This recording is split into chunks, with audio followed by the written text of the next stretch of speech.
Good morning, Garland Nixon here. It's Tuesday morning, and today is the 20th of February. Let's look at the news. Uh-oh. There we go. Wait a minute. Here we go.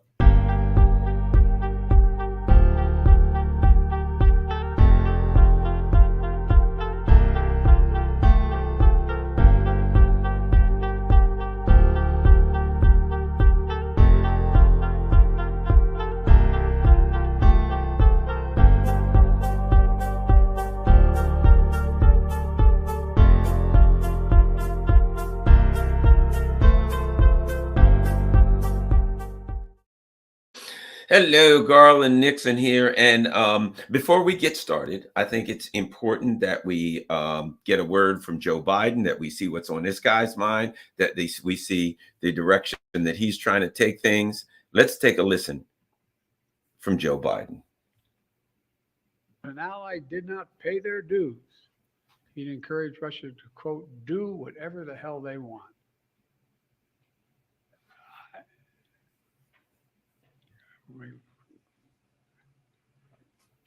I guess I should clear my mind here a little bit and not say what I'm really thinking. An ally did not pay their dues. He'd encourage Russia to, quote, do whatever the hell they want.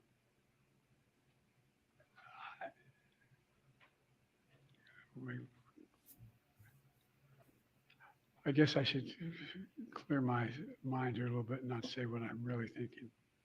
Yes, that's Joe Biden, who thinks he needs to clear his mind a little bit and tell us, not maybe tell us what he's really thinking. I don't know what the hell we're looking at here, but whatever it is, it ain't pretty. That's Joe Biden. That's the guy who they've told us has a stuttering problem. That's the guy who's there told us it's Trump that has Trump's the guy that has the memory problem, not Joe Biden. He's certainly able and ready to lead. Trump's the guy who's really got dementia. It's not Joe Biden, right? It's not me. It's you. I know what you are, but what am I? Whatever you say, I'm rubber, you're glue. Whatever you say bounces off of me and sticks to you, right? That's what this sounds like. Joe Biden clearly has some cognitive issues, right? But that's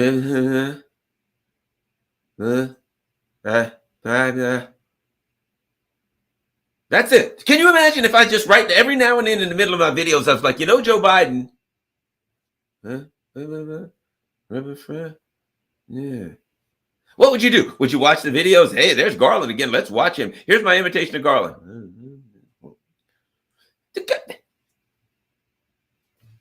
You're in a cult when that guy's the leader. When that guy is the leader of your political party, it is not a political party. It is a cult. Don't get me wrong. I'm not a Republican. In my opinion, they're both cults. I knew they were cults. You know when I really knew they were cults? A guy I used to deal with, I used to do some interviews with and talk with, and he was a very conservative guy. And he would say this: we're conservatives and we believe. And I remember thinking, you're in a group and your beliefs, your set of beliefs is based on the group that you belong to? That doesn't register with me. That's why I'm not you'll never hear me say, you'll hear me say I'm a lefty, which is a general description of my ideology. And even then, I will at times say, when I say lefty, this is what I mean. So I'll talk about my ideological leanings. And I'll even describe what I mean when I talk about my ideological leanings. But what I won't say is I'm a libertarian, I'm a socialist, I'm a Democrat, I'm a Republican, I am a member of this group, and therefore I believe what everybody else in the group believes. Doesn't even work with me. It doesn't register with me, but so be it. And at some point you wake up and your leader, if you're a member of some group and your set of beliefs is based on the group that you belong to, at some point you wake up and your leader looks like that. And you think it's fine because you have to defend him. There we go. That's Joe Biden. Now let's move on with today's news. Let's talk about Navalny. Here's the interesting thing about it, about Navalny. Let's get to the foundation of this thing. There's a new world order, and that bullcrap don't play no more, right? Navalny croaks. Now, if you want to ask Garland, what does he think? I would have to look at the overall circumstance and say, isn't it an interesting coincidence that Navalny dies the day before the Munich conference? His wife just happens to be at the Munich conference, all teed up and ready to speak. And then he croaks. Oh, by the way, Vladimir Putin has sucked all of the oxygen out of the room with the whole Tucker Carlson thing, right? So you got the Tucker Carlson thing sucks all of the oxygen out of the room, and all these people are like, kind of weird that we never heard this guy before, and he's kind of saying, hey, if you want to do a diplomatic resolution, I'm game, right? Always have been, always will be. We're always ready to talk, right? That comes down to people scratch their heads and you really, we're going to send another 60 billion to fight somebody who would prefer to negotiate a reasonable end. He doesn't sound like a crazy person to me, right? That goes down. Heads are being scratched. Questions are being asked. Avdiivka falls, and people are like, this is kind of weird. I was told that the Russians are fighting with shovels. They're down to they ran out of missiles 3 weeks into the special military operation. It's time for them to go. The Russians are going to lose for sure. And will go anywhere, Telegram, and you see a bunch of Azov guys running for their freaking lives with the Russians chasing them, firing on them. They're running for their lives. So the Ukrainian military, apparently their aggressive strategy is to run for their freaking lives. I think that's a pretty good strategy. If you're a member of the Ukrainian army right now, run for your freaking life. Try to survive this thing, because it's over. It's done. It's finished. They'll play all over the line. Avdiivka is just one of Robotna. Wow, I remember a song by a guy named Alexander Robotnik, right? But at any rate, Robotna, right? That sounds like a, I don't know, like an electronica group from the mid '90s. Robotna, right? And here's the latest from Robotna. It's going up the charts. At any rate, currently the state of affairs on the front line, if you're a Ukrainian officer, is run for your life. So we're told that the Russians are going to lose, but the Ukrainian soldiers are running for their freaking lives. And this is what we keep hearing. The Russians have 100,000 soldiers in the area, some town that we can't pronounce, about to descend on this town. Oh, this town, they got 50,000 soldiers about to descend on this town. And in this town, they're just dropping Fab 500 bombs. And the Ukrainian soldiers are executing a brilliant strategy, which is to run for their lives. So that ain't going so well. Everything's going down. And all of a sudden, just mysteriously, the day before the Munich conference, the numero uno puppet of MI6 and the CIA buys the farm. And then they're like, oh my God, no. There's the weeping and gnashing of teeth. No, not Navalny, you sons of bitches. You killed Navalny. You can get it now. Yeah. And, this is what I love. And I read in the main stream media. We suspect he was killed by Novichok. Okay, so he's God only knows out in the middle of Siberia. Who the frick knows where he is in some prison? And you find out he's dead.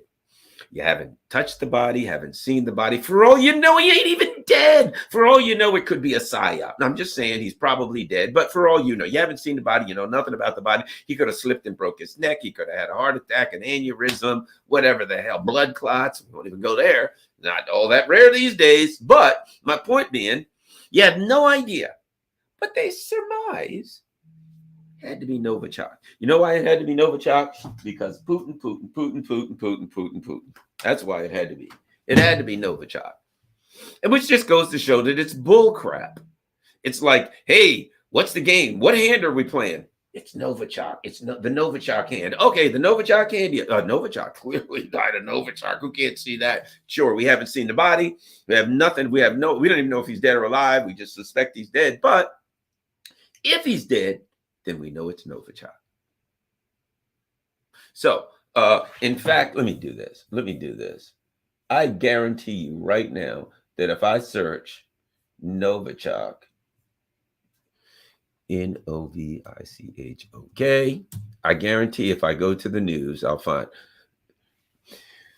what is Novichok, the Soviet nerve agent used to poison Alexei Navalny, right? Putin promotes prison official accused of torturing murdered Alexei Navalny just days after the dissident's Novichok death. Really, it's interesting. Kremlin breaks ice on claims from Alexei Novichok. Navalny's widow accuses Putin of poisoning husband with Novichok and hiding his body. So they don't know where his body. Think about this. We don't know where his body is. It's hidden. Yeah, we haven't tested it. We have no information whatsoever on his body, but we know how he died for sure. There you go. It's pure propaganda, my friends. It's pure propaganda. And here's the deal on it. This business about the U.S., Russia must be punished for this. We're going to take strong action. It implies the old world order. It implies a unipolar world. It implies that think about this.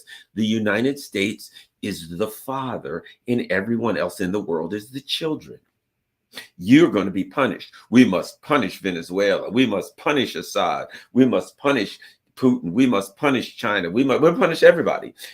So if you think about it, the metaphor is the metaphor of family. The father is in control of the children, and the father punishes the children. Right? Think about this. What if I don't know? There was Biden got a call, and who's it from? Oh, it's from the president of I don't know Ghana, and he says, Joe Biden, I don't like what you're doing in Israel, and we're going to have to punish you for it. Joe Biden to laugh him out of it. Why? Why would he laugh? Why would he say it's absurd? Why? Because Ghana doesn't have the kinetic ability, doesn't have to militarily dominate the U.S. They don't have the economic ability to economically coerce or sanction the U.S. So what Biden would say is, you don't have the ability because you don't have the power to punish me. Right? And that to argue that you have the power argues something else too. That you have the moral authority, that I have the moral authority to punish you because I can determine that you have done wrong. And I'm a person I'm the judge, jury, and advocate, I guess. I can judge it. You've done wrong. I can be the prosecutor. I accuse you of doing wrong. I can be the jury. Let me look at the evidence I have. Boom, I find you guilty. I can be the judge. Well, you know what? Now that you're guilty, I think that this should be the punishment. And I didn't decide the punishment. And then I can even be the penal system, and I'm going to execute the punishment, right? I'm going to make the accusation. I'm going to make the decision as to whether you're guilty or not, like a jury would. I'm going to determine what the punishment is, like a judge would. And then I'm going to execute the punishment like the penal system would, right? I'm the entire thing. And therefore I say, based on what I got, Navalny was killed by this person, even though I haven't even seen the body, I have no evidence. And I'm going to, you should be punished this way, and I'm going to do it. The problem is Russia's going to be like, get out of here. This is not your country.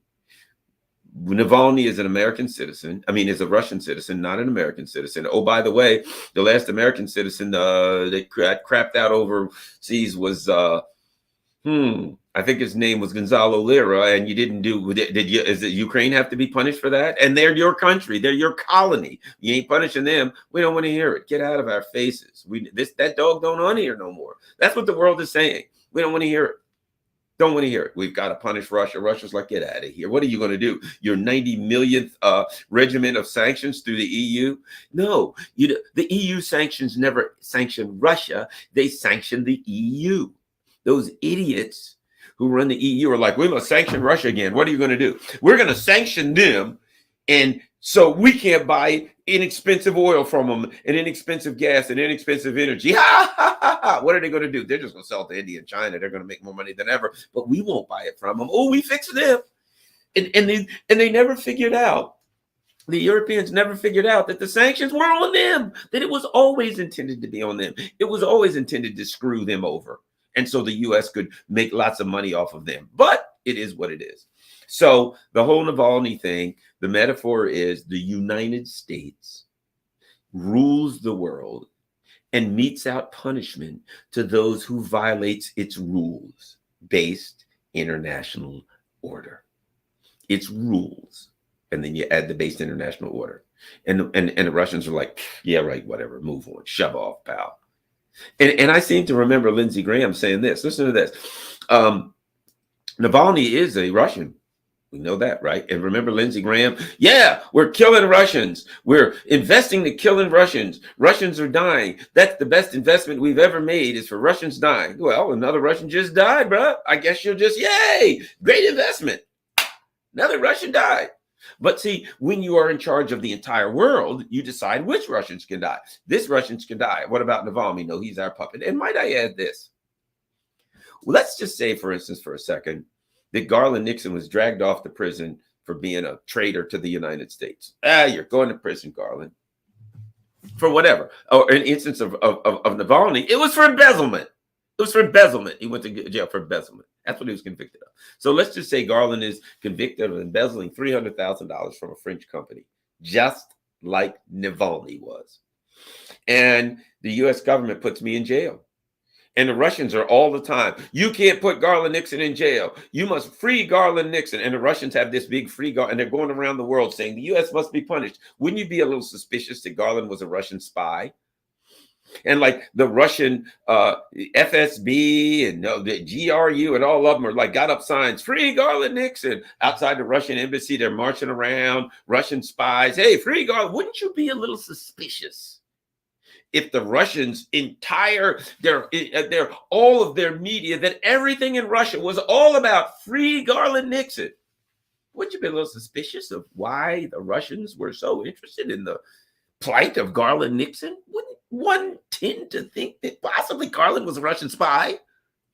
Now, let's take Navalny, for instance. His second in command was taped on videotape asking MI6 for $30 to $40 million. That's what we call in the legal community a clue. That's a clue. And even the U.S., some of the U.S., what do you call it? News media talked about this group, this organization that he ran. The organization was funded by the National Endowment for Democracy. It was funded by the CIA, basically. So he was in Russia running an organization that was funded by the CIA. And then when he went to jail, the U.S., the whole time, the U.S. is like, hey, you got to let this guy out. He's our number one guy. We love him. They went bananas. It's obvious that he's just an intel operative. So get out of here with that. Everybody knows Russia could care less. And the days when the U.S. could tell everybody around the world, you'll be punished if you don't follow our edicts are over. Not Russia. Not anybody else has listened to that crap anymore. Shove off. I got to say something while we're moving on to the next thing. Every day. And somebody had said Navalny was an openly a Nazi. Of course he was. The U.S. wouldn't have supported him if he wasn't. It wasn't, of course. So at any rate, let's move on. Let's continue on. You know, there are times when you say things that you really hate to say, but you just got to say them. And I'm going to say this. Every day I go to antiwar.com and look at the stuff there. And for years, I've had some issues with antiwar.com. I'm going to air them, right? Because I used to, I'd find this neocon crap on there. And I would, the person that runs it on Twitter, before I got kicked off Twitter, I would send a link and I'd be like, really? This is what you guys are? And the person would be like, yeah, that's pretty bad. I'll take it down, right? And I'd be like, what the hell's up with what they run crap, right? And let's maybe be clear. Antiwar.com is it is an anti-Russian site. It is an anti-Russian site. When you look at the crap, let me give you an example. This is antiwar.com. Let me find this article. Let me just give you an example of the kind of crap on a day-to-day basis. Let's read antiwar.com, right? Antiwar.com. That's the name of this. Here's an article.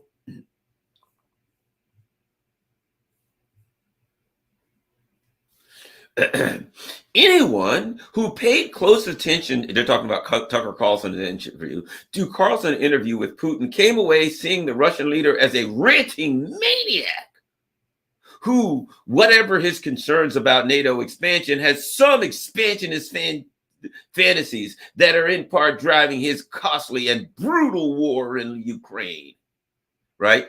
If you read this article, and then they go on, Carlson's critics shifted the goalposts afterwards. They predicted he would not press for the release of imprisoned Wall Street Journal reporter Evan Gershkovich.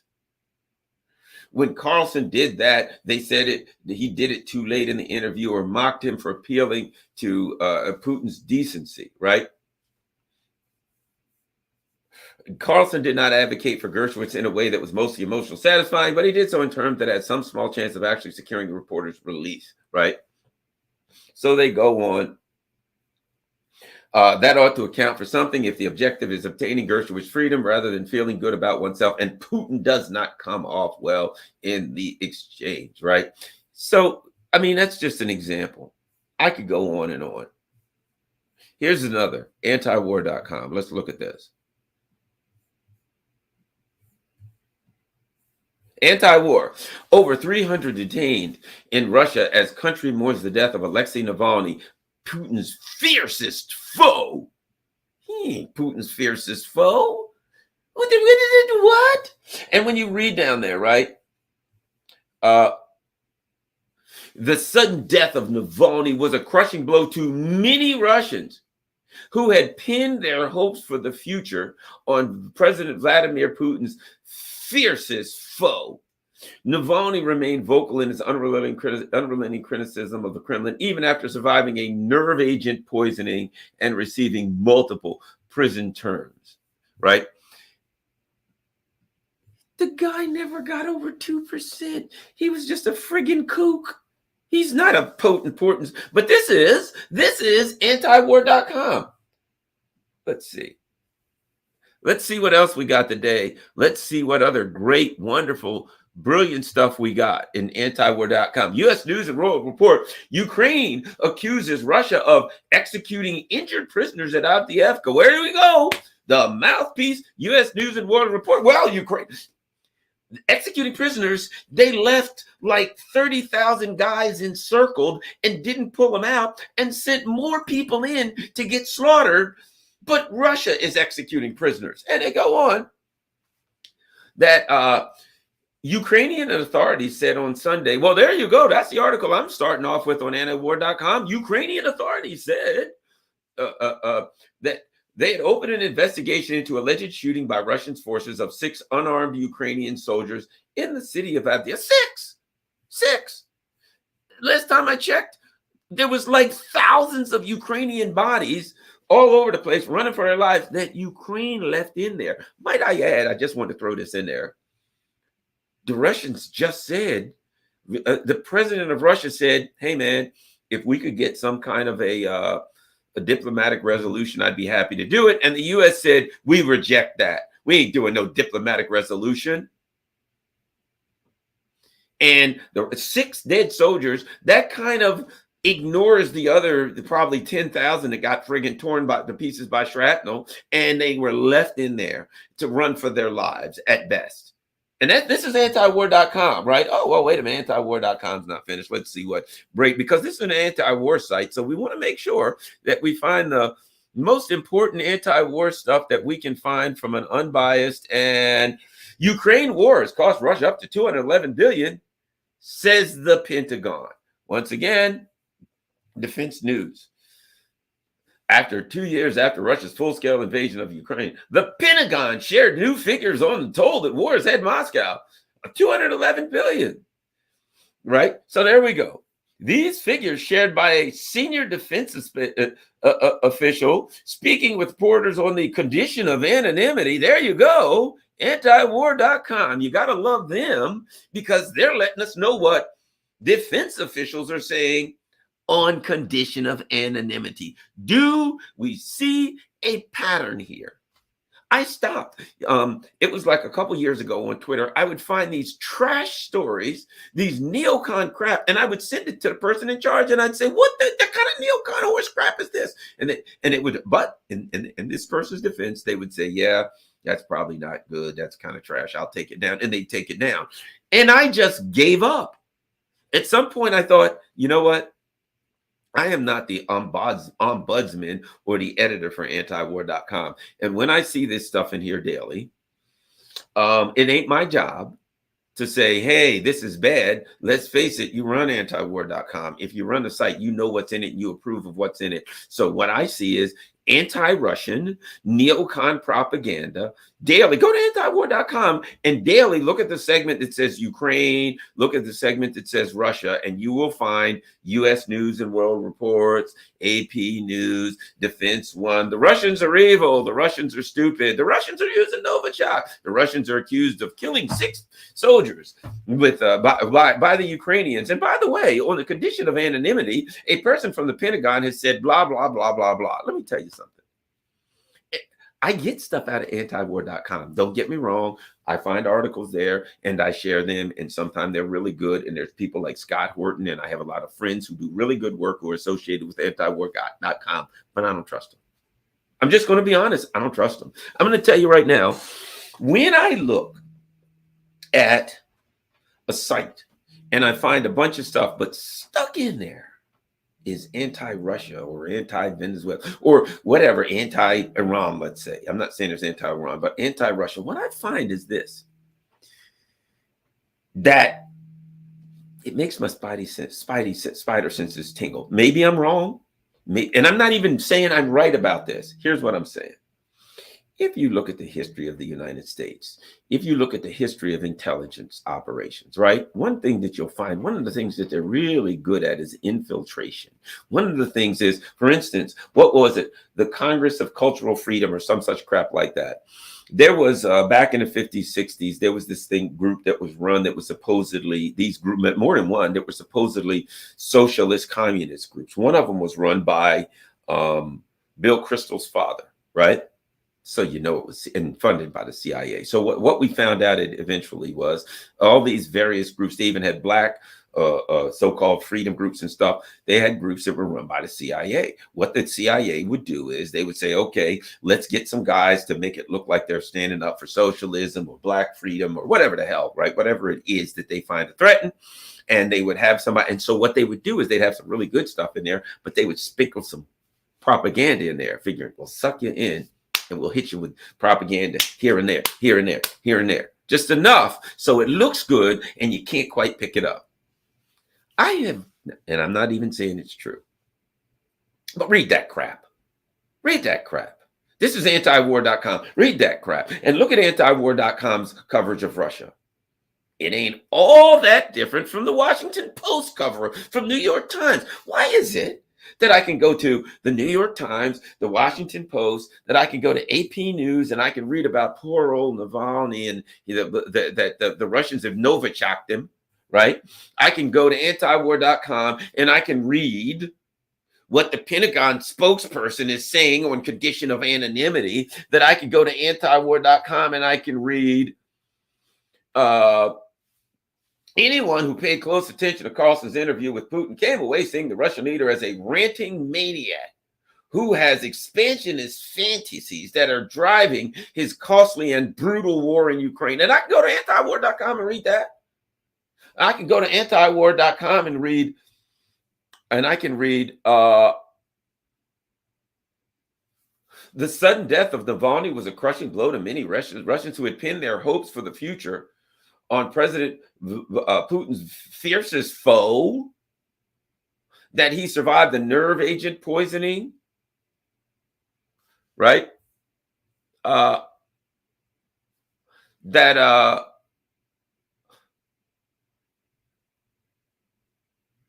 and they go on.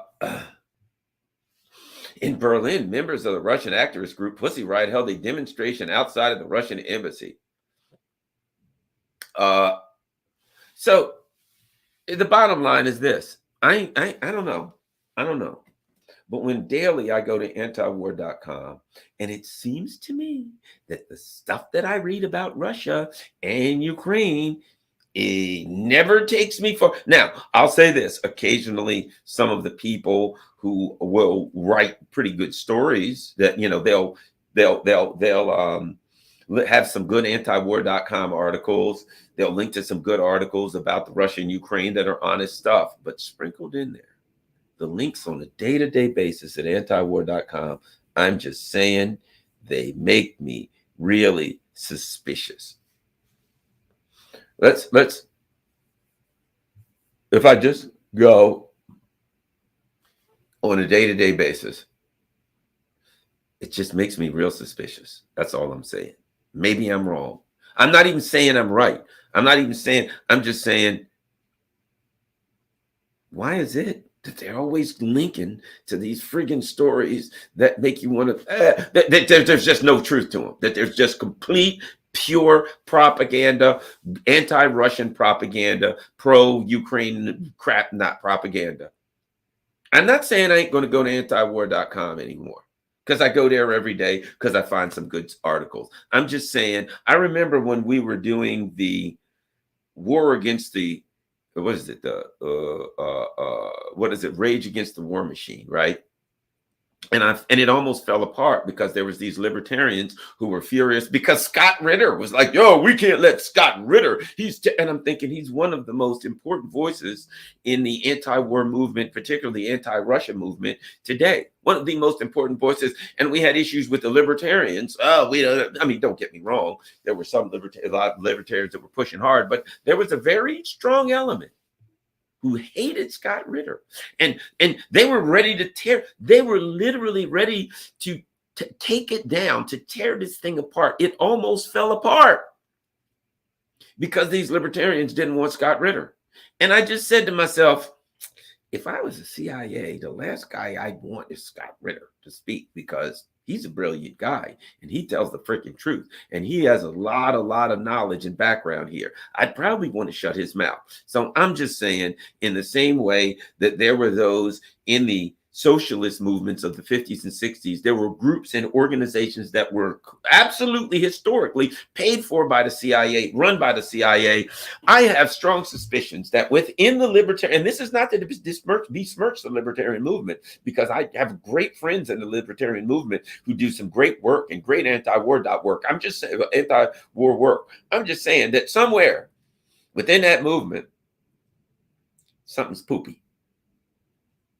I don't know. That, for all I know, they may say it's me. No, it's Garland Nixon's really the spy, the whatever. I don't know. But what you got against Scott Ritter, one of the most important voices in the movement towards rapprochement with Russia? And why is it that I got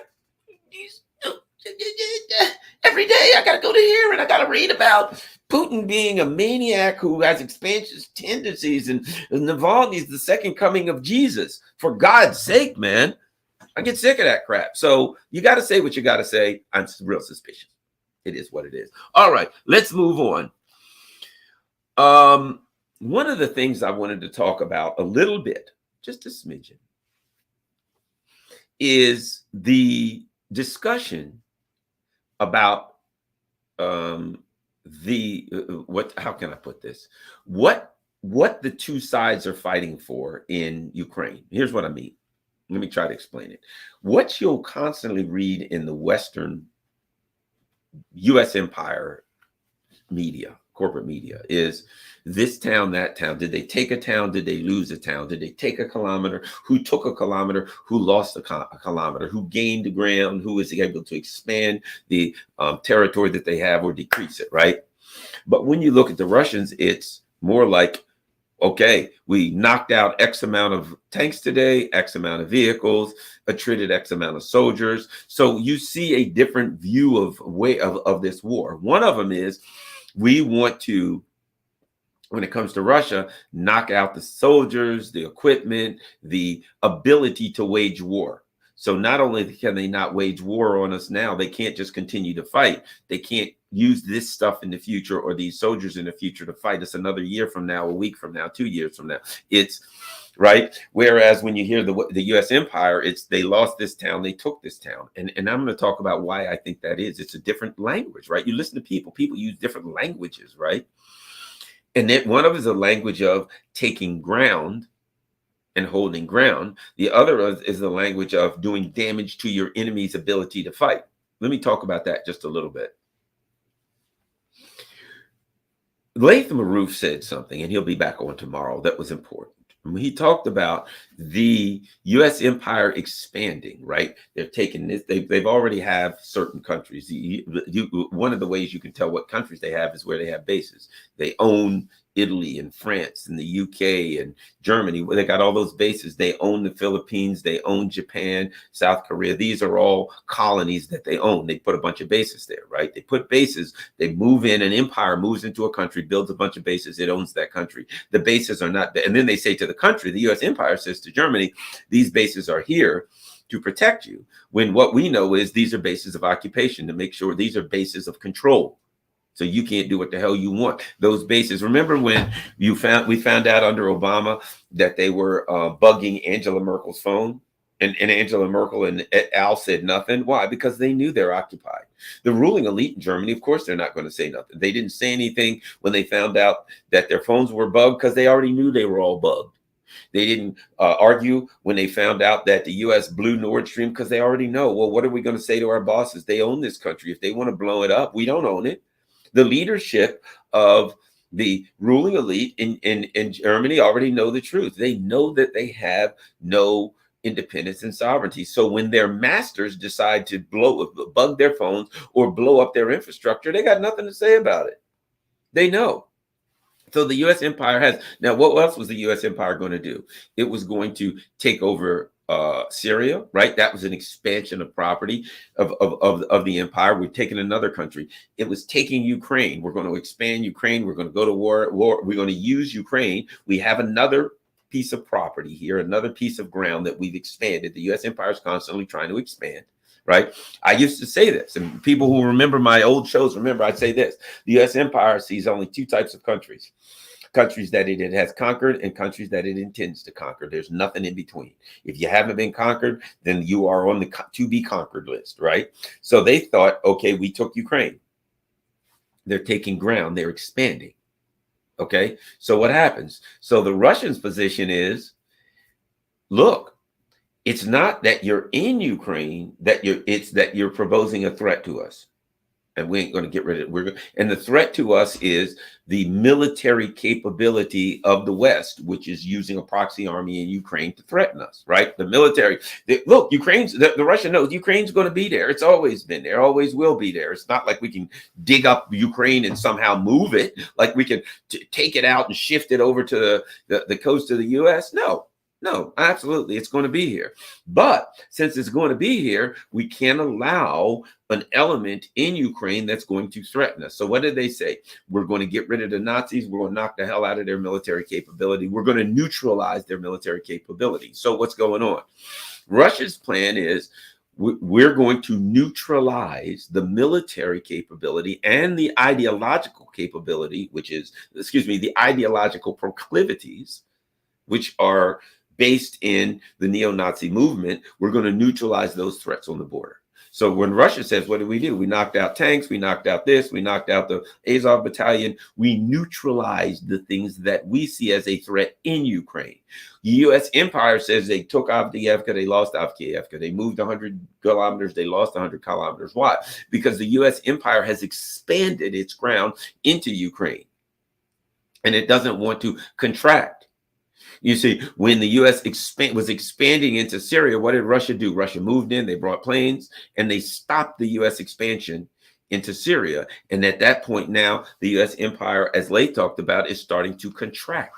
So Russia's now saying, look, dude, yeah, forget it. You can't have it. You can't have Ukraine. We're going to knock the crap out of Ukraine, and we'll take what we want of Ukraine. See, when they talk about Russia's imperialist moves, that's because they're saying Russia is taking ground. From their perspective, that's imperialism. Why? Because they're imperialists. So what they're saying is the Russian, the nation of Russia is expanding. So that's imperialism. But wait a minute. It's expanding on its own border, and it's expanding as a result of you going to its border and threatening us. So it's a defensive expansion. It's not like they woke up one day and said, man, we just like to have some more ground. Let's take it. Let's not forget. Here's the other difference, too. When you talk about a Russian expansion, in the area that Russian expanded, the people speak Russian, they're ethnic Russian, and their religion aligns with Russia. I mean, the idea, think about this, the idea that Ukraine, nobody talks about this, I got to bring it up. The idea that Ukraine wants Crimea, and that the neo-Nazis in Ukraine, they want Crimea and Eastern Ukraine back, right? That's what they want back. They want to bring back, I don't know, 8-10 million people, right? Who are ethnic Russians, who speak Russian, a language that's outlawed in Ukraine. So they want to bring 10 million people into Ukraine who speak a language that is currently outlawed in Ukraine. We're going to bring 10 million people, 10 million people back into Ukraine, right? Or what do they speak? Well, they can't talk because their language is outlawed. Oh, wait a minute. Their religion is outlawed. Their Russian Orthodox Christianity, their church is outlawed in Ukraine. Oh, by the way, they'd all vote pro-Russian. So we're supposed to believe that Ukraine wants to bring 10 million people back who speak a language that's illegal to speak, who worships a religion that's illegal to worship. And oh, by the way, who would vote a block of 8 to 10 million people who would vote for pro-Russian candidates. That would mean they would dominate, and that Ukraine would have an all pro-Russian government if, in fact, it is a democracy, which it isn't. So we're supposed to believe that they want to bring that back, and you get out of here. They do not want to bring that back in here. They have no intentions of doing that. The U.S. simply wants to fight Russia with Ukraine as long as possible in a hopes, well, initially it was a hopes to create an Afghanistan to defeat Russia or weaken Russia. And now they're just holding on as long as they can because they have been defeated, and they can't just come out and say we lost to Russia. But things are falling. So bottom line is this. All I'm saying is this. Russia uses their language of attriting the enemy because they're working to neutralize what they see as a military threat and a political and an ideological threat on their border. They want to neutralize that threat. That's denazification. The U.S. is an empire that was expanding, but now it's contracting. Russia's saying, now you ain't expanding. You can expand elsewhere, but you ain't expand on our damn border. And meanwhile, they're dealing with the same thing in Taiwan, because what the U.S. is saying is we can expand into China. Remember, the U.S. sees Taiwan, according to the U.S. State Department's own website, as part of China. And now the U.S. is saying, not only can we expand up to the border of China, we can expand into China and take part of China as ours, because we feel like we need that to dominate the South China Sea.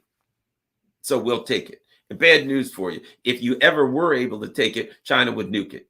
If you took China, they'd turn it into a pile of crap. They'd hit it with 10,000 missiles a day until there was nothing left, if you were able to take it, which you can't.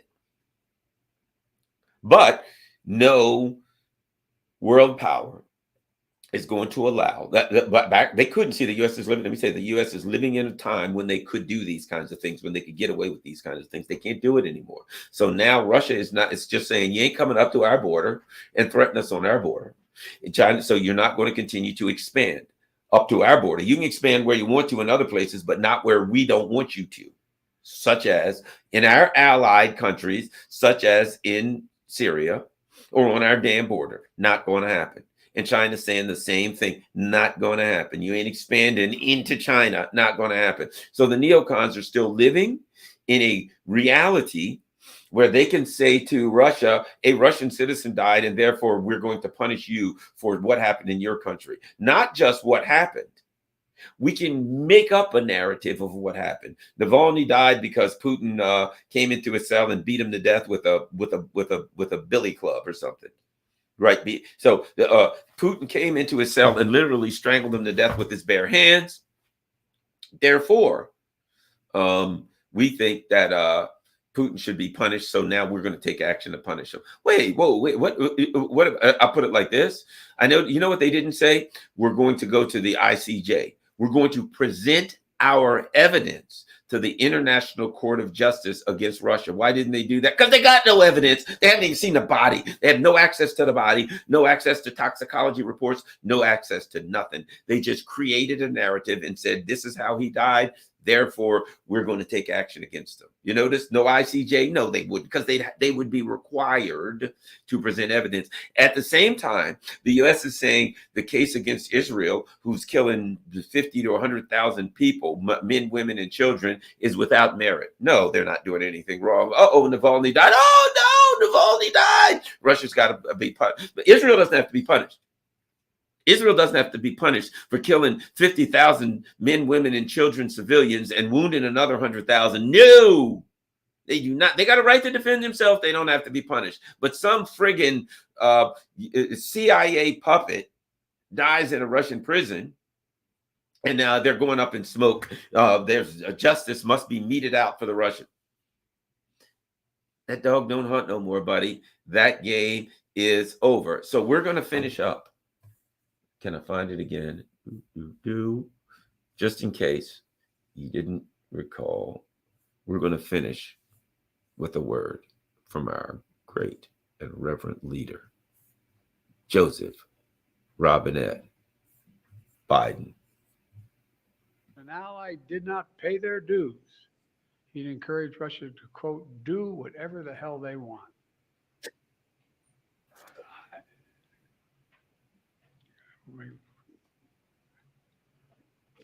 I guess I should clear my mind here a little bit and not say what I'm really thinking. An ally did. There you go, ladies and gentlemen. That sums it up. That's the guy that's going to take us to the promised land. You know, one of the greatest names from any book that I ever read, I'll never forget. And it was by a shock jock by the name of the Grease Man.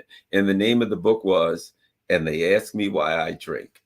That is our guy. That is the guy who Trump is the one who really has dementia, not him. He's sharp as a tack. Who Kamala Harris, they say, oh, all you got to do is watch him work for one day and see what he does. His vitality is without equal. Watch this man. He's brilliant. He's carrying the world on his shoulders. I don't know how he does it. Does he every now and then stutter a little bit, maybe lose a word or something like that? Does he occasionally, do something that, may cause one to question his mental acuity? Sure, but don't we all every now and then, when the middle of a sentence just go, in the middle of a conversation while we're giving a press conference to the world, go, Rebel Fritz, right? Don't we all do that? No, actually, we all don't.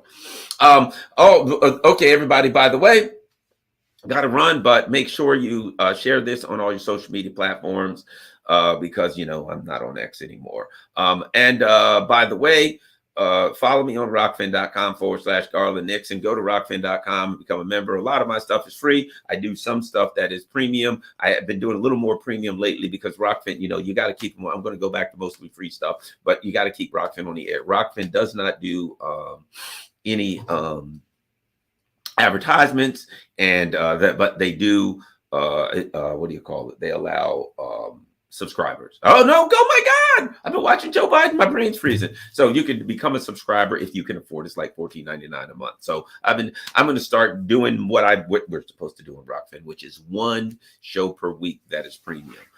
So I got to get that straight. But at any rate, if you can become a member, that's great. Everything's going across the bottom. Patreon. I'm on Rumble, by the way.